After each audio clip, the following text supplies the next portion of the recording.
1500 деца не се заведени во матичните книги, 2000 секојдневно питачат, а 18.000 не одат на училиште. Што беше некогаш, а што е семејството денес? Ми е жал кога ќе слушнам колку разводи, колку бракови се склучуваат, а колку разводи ги има. Анализа во дневникот на Сител.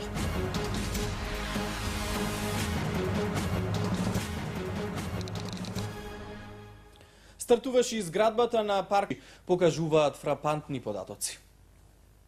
1500 деца фантоми ги нема во матичната книга на родени, 2000 секојдневно питачат низ улиците, 18.000 не одат на училиште. Голем број жртви на насилство, грабнати силувани. Не сите деца во земјава имаат убаво и безгрижно детство. Податоците се загрижувачки, но и од година в година нивниот број расте.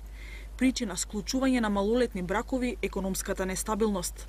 Проблемот е со родоскрнавењето инцестот, проблемот е со насилството семено и проблемот се зачестен поголем во последно време е бракоразводните постапки кои траат болно, долго, за сметка на детето, каде родителите се пресметуваат кој ќе биде доминантен. 30 минути дневно е сосема доволно родителот да одвои за разговор со своето дете, да му посвети внимание, да чуе со кои проблеми се соочува.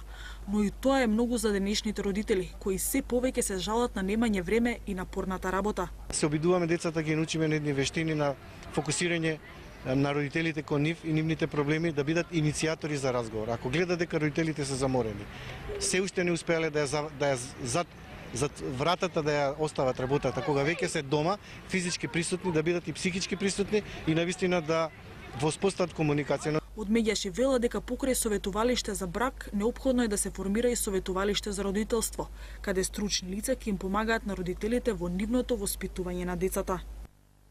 Што беше семејството? Тоа е нешто како